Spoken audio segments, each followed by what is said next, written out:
So we asked, what do you think of the president's first State of the Union and his message to Americans? That's right. Margie on Facebook says he spoke from his heart, and I am very encouraged for the future of our country. I haven't felt this way in a very long time. Matthew says, excellent speech last night, 100% perfect. No, but it was exactly the type of speech that Trump needed to deliver.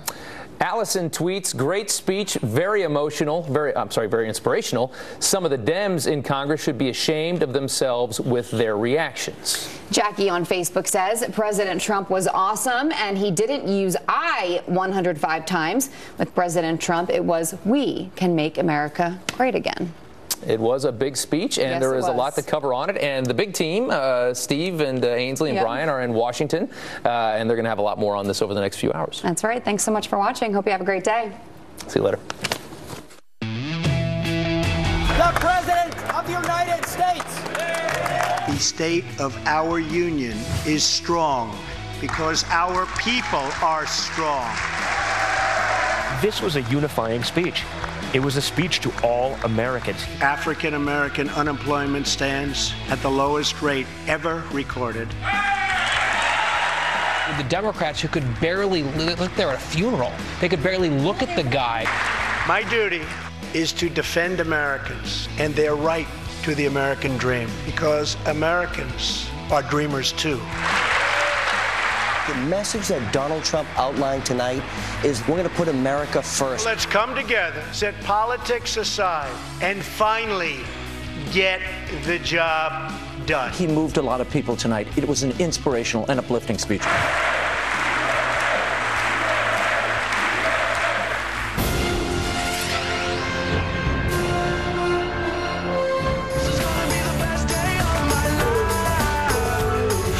Live from Washington, D.C. on this Wednesday, which is Joel Fulton's birthday. Happy birthday, Joel. Joel, how many years have you been with the show? He's our or working at Fox? stage manager. 17 years. Right. Gosh, I thought you were 17 years old. Listen, here your whole life. And today the state of our union is chilly. It's 22 degrees. It feels like it's 13. It is so cold here on the roof that our printer actually froze. But somehow, ladies and gentlemen, we have 3 hours of telecasting right here. The big story, the toner pushes back after all these years. I don't know. I think the toner is frozen. I know. That's what I'm saying. I think the big story is America, America, America this morning. Would you agree? In what respect? You mean the speech that lasted an hour and 20 minutes and had 115 applause lines? Are you referring to the beginning of the year 2 of the Trump administration? Do you know how many times the word America was used in that speech? 82 times. That's fantastic. I thought the line of the night was Americans are dreamers too. I thought so too. And you know what? He started the speech by telling some unbelievable personal stories of people who were in the gallery, and we're going to hear some of those in a moment. But first of all, it was clearly, after 1 year, a victory lap. And here is the president talking about how America, under him, is winning. Let's begin tonight by recognizing that the state of our union is strong because our people are strong. We have created 2.4 million new jobs. Unemployment claims have hit a 45-year low. African American unemployment stands at the lowest rate ever recorded.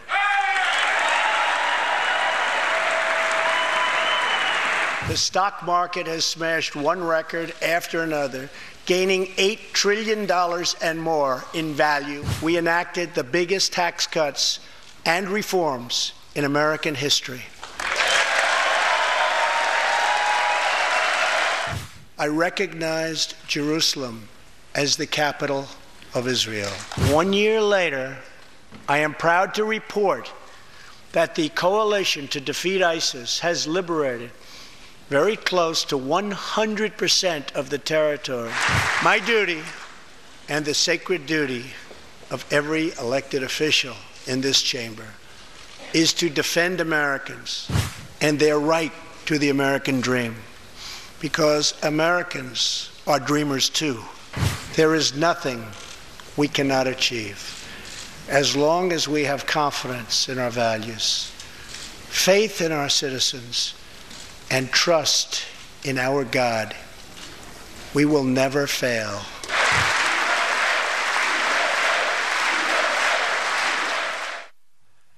Well, you know, I thought it was the chant of USA was great. I also thought, too, to speak for an hour and 15 minutes is tough, especially scripted when the president is most comfortable speaking just off the cuff.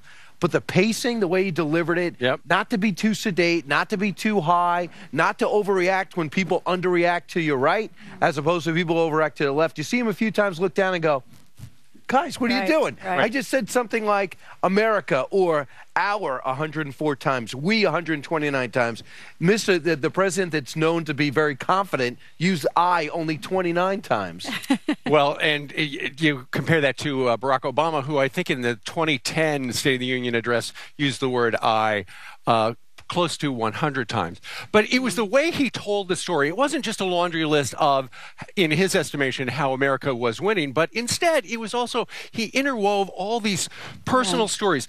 You know, ever since Ronald Reagan, presidents have invited guests who sat in the First Lady's box with them, starting with Lenny Slutnik, the hero from that flight, Air Canada flight.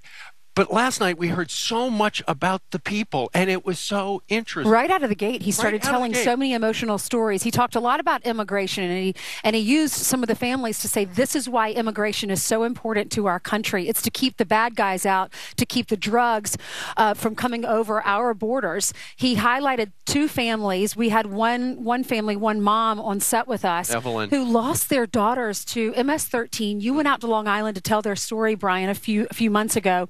These little girls were 16 years old, walking on the side of the street, and were brutally attacked and killed by MS-13 drug dealers. There are their parents right there. The guy on the right, one of the fathers, could barely hold it together. It was so sad. All of them were crying. And then the president said, well, actually, let's listen to what the president said about these families. For decades, open borders have allowed drugs and gangs to pour into our most vulnerable communities. Evelyn Rodriguez, Freddie Cuevas, Elizabeth Alvarado, and Robert Mickens. Their two teenage daughters, Kayla Cuevas and Nisa Mickens, on the eve of Nisa's 16th birthday. Neither of them came home. 6 members of the savage MS-13 gang have been charged with Kayla and Nisa's murders. Many of these gang members took advantage of glaring loopholes in our laws to enter the country as illegal, unaccompanied, alien minors. Everyone in America is grieving for you. Please stand. Thank you very much. We cannot imagine the depths of that kind of sorrow. We can make sure that other families never have to endure this kind of pain. At one point, when the president did first start to talk about immigration and then shifted to MS-13, there were groans and murmurs from the Democrats who could not get behind the fact, apparently, that MS-13 is terrible and killed these families. El Salvador is where they're located in Honduras. They come up, they formulate, they're supposed to get into this country and wreak havoc and get money and sell drugs. And they get a sponsor family and they spread out. Remember, I think it was Virginia, where they killed one guy and cut his heart out. Yeah. So he wants to make that a focus, and he wants to show progress. And the other thing I thought was so important, if you put together a speech like this, sometimes you get through a list. I did this, I'm going to do this. I did this, I'm going to do this. He did not go more than 6 minutes without showing an illustration to his policies. Right. And this is another example. Remember when he was talking about North Korea and the brutality of that regime? So there was a man standing who stood up in the crowd that was honored, and he grew up in North Korea. He held up his crutches because when he was a little boy, the dictator of North Korea was starving his family and his brothers and sisters. He was fighting for food. He went to a train and tried to steal some coal off the train so that he could trade it for food to feed his family. He was so famished he fell asleep or passed out on the train tracks and woke up with the train running over his limbs. He did not have any pain medicine when he was going through that, and then was also tortured by the dictator, by that evil regime. And those were the crutches that he used to heal and to get back to good health. And also, by the way, his dad was tortured to death. Also, Otto Warmbier's parents were there. Yeah. Another highlight was the Albuquerque, New Mexico police officer who adopted the little baby from the mother who was addicted to heroin. There were so many unbelievable stories, and it wasn't just all about me, Donald Trump. It was about you, America. And in so many times, the news about what has happened to our economy is good. And yet, when you look at, we actually put together a montage of when the Democrats would not stand for good news that's good for all Americans, seemingly. Was it political? You be the judge.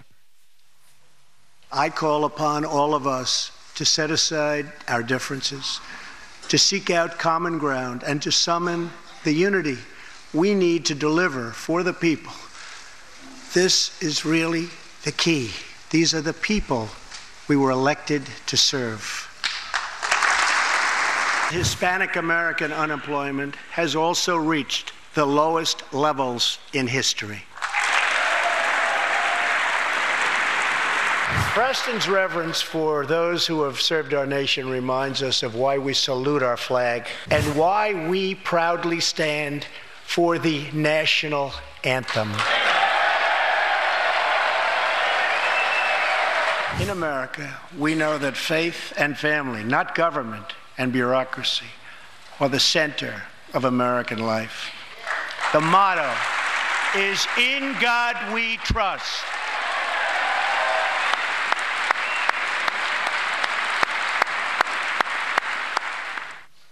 I can't believe the Democrats didn't stand when he said this is why we stand for the national anthem. He had just told a story of this little boy, Preston, who was sitting next to the First Lady. And Preston put 40,000 American flags on graves because his grandfather was a World War II vet, went to visit his gravestone and said, "This is just, we need to do better. This looks terrible." And he personally put carnations and flags on those graves. And the president mentioned that and said, that's why we stand for the national anthem. And the Democrats still remain seated. Yeah, a lot of people said that was a shot at the NFL. Here's a list of some of the issues that the Democrats chose not to stand for most. Because I saw Senator Joe Manchin stand a few times by himself. Tax reform, the national anthem, God, veterans health care, fair trade, which I think that they were for. The stock market, I thought they were pro-stock market infrastructure. I thought they were going to do a deal with Republicans on that. The deal for Dreamers, which was more than most Republican presidents could ever dream of giving up in the initial bargaining point. Immigration reform, military funding, which I thought everyone agreed we need to increase, and low African unemployment. Well, obviously, it is a strategy by the Democrats. In that big building behind us, clearly they don't want the president, they don't want the Republicans to get any credit. They don't want to show unity in the building, but when you actually put them all in the same room and you see people clapping for God and that whole list of things right there, and you see another party not clapping, it's like, really? Because we don't really, you can't stand for that. The partisan divide is obvious. Can't stand for the flag. Two things got to get done: infrastructure and some type of immigration reform, and they got to get a budget. 3 things, and they got to get a budget passed. You need 60 votes. So at some point, the common sense coalition, which is led on the left by Joe Manchin, has got to do something. He stood a lot. He's going to be joining us today. Well, that's one. That's not 60. It looks like it's going to be the party of nope. Sorry, Mr. President, can't help you. You're going to need about 10. So anyway, what did you think of last night's festivities here in the Capitol? Email us, friends@foxnews.com. Meanwhile, the president calling for unity during the State of the Union, but that's not what the media heard. Look. One thing's pretty clear, John. He did not unify that chamber tonight. George, I've never seen anything like it. Very tough about saying immigrants are basically killers. David Brody is here with the real headline from the State of the Union next, plus Jason Chaffetz, Dan Bongino, and Lee Carter coming.